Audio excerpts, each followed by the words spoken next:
कहावत आपने सुनी होगी कि जब जागो तभी सवेरा या जब आंख खुले तब सवेरा।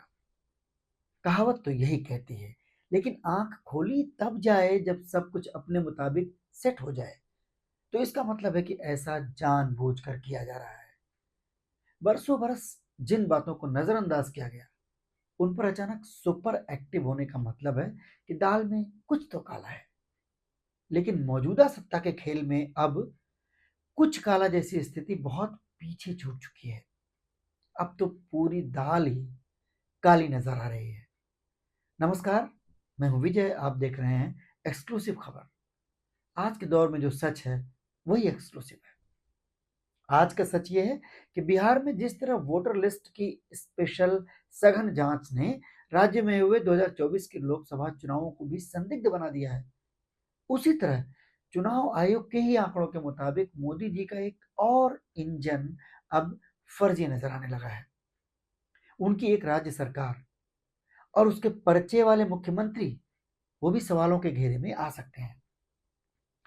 आमतौर पर विधानसभा चुनावों में 1000 से लेकर के 5000 तक के वोटों का मामला निर्णायक होता है। माने इतने ही वोटों के इधर या उधर होने से नतीजे बदल जाते हैं। कई बार तो जीत और हार का अंतर कुछ 100 वोटों में ही सिमटा होता है। ऐसे में किसी भी राज्य में अगर 15-16 लाख फर्जी वोटरों के नाम वोटर लिस्ट में शामिल हो जाएं, जिसका खुलासा भी चुनाव आयोग ही करे, तो दो बड़े सवाल खड़े होते हैं। पहला ये कि उस राज्य की सरकार का चुनाव क्या सही माना जाए। ऐसी स्थिति में वोटर लिस्ट गलत और सरकार सही, ऐसा कैसे मुमकिन है। दूसरा सवाल ये कि फर्जी वोटर लिस्ट अगर तैयार हो गई तो उसका गुनहगार कौन है, जिम्मेदार कौन है। जिस चुनाव आयोग की जिम्मेदारी है कि उसके अफसर और कर्मचारी घर घर जाकर के वोटर्स का सत्यापन करें, उन्हें इस फर्जीवाड़े के लिए सजा क्यों नहीं दी जानी चाहिए। आखिर वो हमारे आपके टैक्स की कमाई से ही तो तनख्वाह लेते हैं। और उनकी लापरवाही इतनी गंभीर कि एक राज्य में सरकार के चुनाव को ही प्रभावित कर रही है, जनादेश को ही पलट सकती है। राज्य की सरकार बन जाने के करीब 1.5 साल बाद इस गड़बड़ी को सामने लाकर चुनाव आयोग अब अगर अपनी अलर्टनेस दिखा रहा है, तो इसके पीछे भी एक बड़ी वजह सत्ता ही हो सकती है। जिस तरह बिहार में चुनाव आयोग के वोटर लिस्ट रिवीजन को विपक्ष परोक्ष रूप से प्रधानमंत्री मोदी की चाल मान रहा है, उसी तरह मोदी जी के पर्ची वाले मुख्यमंत्री के राज्य में भी हो सकता है। क्योंकि राज्य में उपचुनाव होने के दौरान सत्ता को अपने खिलाफ जनता की नाराजगी का एहसास हो रहा है। राज्य के पर्चे वाले मुख्यमंत्री को अपनी साख पर बट्टा लगता दिख रहा है। यह राज्य है मध्य प्रदेश।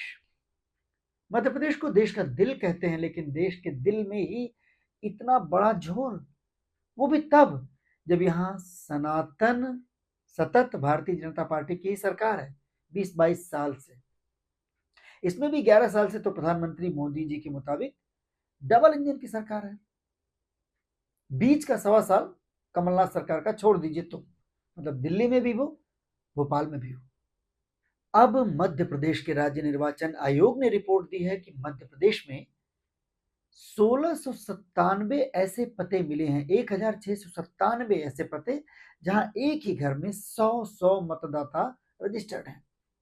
और ये गड़बड़ी सिर्फ दूर दराज के गांवों में हो ऐसा नहीं है, क्योंकि गांवों में तो मान लिया कि कई परिवार एक साथ मिलजुल के रहते हैं, तो एक संयुक्त परिवार में 10-20 या 25 लोग हो सकते हैं, तब भी 25 लोग ही, 100 की संख्या फिर भी मानने लायक नहीं है। लेकिन यहां तो बात सिर्फ दूर दराज के ग्रामीण इलाके की है भी नहीं, जहां चुनाव आयोग कर्मचारी का पहुंचना मुश्किल हो, चुनौतीपूर्ण हो, क्योंकि इनमें से आधे घर शहरों में है जहां वेरिफिकेशन मुश्किल बिल्कुल नहीं है। और यही तो चुनाव आयोग की ड्यूटी होती है।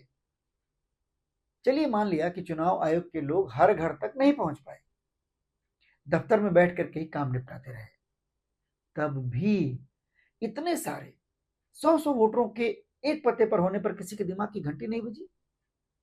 भाई एक पते पर 100 वोटर होने का मतलब है कि कुल मिलाकर 15-16 लाख वोटों का हेर फेर संभव हो सकता है।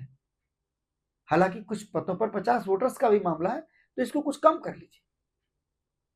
मध्य प्रदेश के अखबारों में छपी इन खबरों के बाद वहां की सियासत में तूफान मचा हुआ है। राज्य निर्वाचन आयोग का कहना है कि जब उपचुनाव को लेकर मतदाता सूची का डेटा तैयार करवाया, तब उसमें जानकारी सामने आई। कोई अफसर या कर्मचारी ये फर्जीवाड़ा फिर भी नहीं पकड़ पाया, जिस काम के लिए उन्हें बाकायदा ट्रेनिंग दी जाती है, जो उनकी ड्यूटी का हिस्सा है। ये गड़बड़ी जानते हैं कैसे पकड़ी गई? ये MP state electronic development corporation के सॉफ्टवेयर ने पकड़ी ये गड़बड़ी। और इसके सबसे ज्यादा फर्जी मामले चंबल संभाग में मिले हैं। यहाँ की कई नगर पालिकाओं और पंचायतों में एक ही मकान में 50 से ज्यादा मतदाता रजिस्टर्ड हैं। एक मकान में 50 मतदाता, और अब इन सब का मिलान करवाया जा रहा है।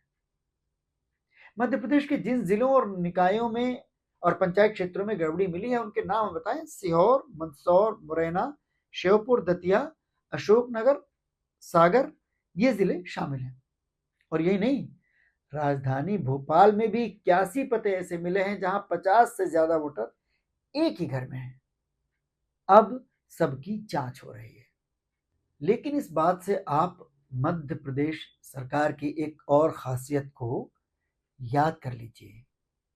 शिवराज सिंह चौहान के मुख्यमंत्री रहते हुए आपको याद होगा कि लोकायुक्त जांच में सबसे ज्यादा भ्रष्ट अफसर और कर्मचारी मध्य प्रदेश में ही पकड़े जाते थे।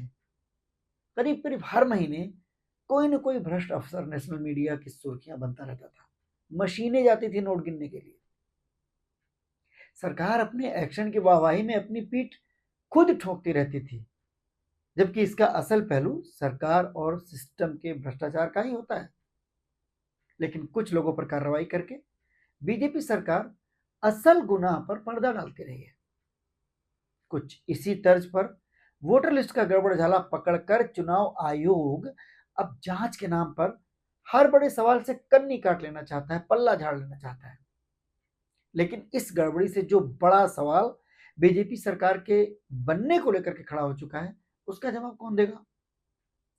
क्या मुख्यमंत्री मोहन यादव नैतिक जिम्मेदारी लेंगे, या फिर सीधे प्रधानमंत्री जी, जो लगातार डबल इंजन का नारा बुलंद करते रहते हैं? मध्य प्रदेश में पर्ची से मुख्यमंत्री बने मोहन यादव के कामकाज को लेकर जनता या विपक्ष का आक्रोश तो बहुत दूर की बात है। अंदेशा जताया जा रहा है कि भारतीय जनता पार्टी के नेता ही मोहन यादव का तख्ता पलट करने की फिराक में है। यानी फर्जी वोटर लिस्ट से सरकार बनना तो एक सवाल है, बनी हुई सरकार फेल नजर आ रही है, ये दूसरा सवाल है। और ये दूसरा सवाल विपक्ष या जनता नहीं, सत्ताधारी दल के नेता ही उठा रहे हैं। हर कोई ये जानता है कि मध्य प्रदेश में लगातार मुख्यमंत्री रहने वाले शिवराज सिंह चौहान को किस तरह आखिरी वक्त में मुख्यमंत्री की रेस से बाहर करके मोहन यादव के नाम की पर्ची अमित शाह और प्रधानमंत्री मोदी ने निकलवाई थी। शिवराज को उनकी मर्जी के खिलाफ दिल्ली लाया गया और मोदी जी की कैबिनेट में उन्हें मंत्री बनाया गया। वैसे दिल्ली आने के बाद अब शिवराज की नजरें बीजेपी के राष्ट्रीय अध्यक्ष पर टिक गई लगती हैं, या फिर खुदा न खास्ता कोई लॉटरी लगने का ख्वाब यानी प्रधानमंत्री की कुर्सी का सपना भी उनकी निगाहों में तैर रहा हो। कोई बड़ी बात नहीं है, लेकिन मध्य प्रदेश की सत्ता में दखलंदाजी वो किसी न किसी रूप में करते रहते हैं। कुछ समय पहले शिवराज और कैलाश विजयवर्गीय की सीक्रेट मीटिंग से भी इस बात को हवा मिली थी। उस सीक्रेट मीटिंग के दौरान एक मंत्री जी थे, उनको बाहर ही रोक लिया गया था। मध्य प्रदेश बीजेपी के भीतर क्या पक रहा है, ये एक अलग विषय है। लेकिन सालों साल सत्ता में बने रहने के लिए बीजेपी ने मध्य प्रदेश के भीतर क्या खिचड़ी पकाई है, वो ज्यादा गंभीर मसला है। क्या चुनाव आयोग में इतनी हिम्मत है कि वो वोटर लिस्ट की इस गड़बड़ी को पकड़ने के बाद 2023 के चुनाव को अवैध घोषित कर सके? चलिए, सभी 230 सीटों पर नहीं, कम से कम उन क्षेत्रों में जहां वोटर लिस्ट में गड़बड़ी पाई गई है। चुनाव आयोग के पास इतनी हिम्मत तो दूर, ऐसी कोई मंशा भी नहीं होगी शायद। यही सवाल विपक्षी दल बिहार में वोटर लिस्ट रिवीजन को लेकर के उठा रहे हैं कि अगर वोटर लिस्ट में गड़बड़ी है तो 2024 के लोकसभा चुनाव को रद्द क्यों नहीं माना जाए।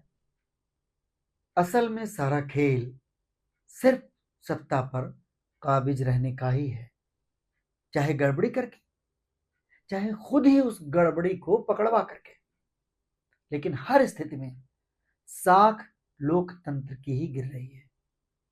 सवाल संविधान की रक्षा का ही उठ रहा है और ऐसे तमाम सवालों का जवाब सिर्फ जनता ही दे सकती है।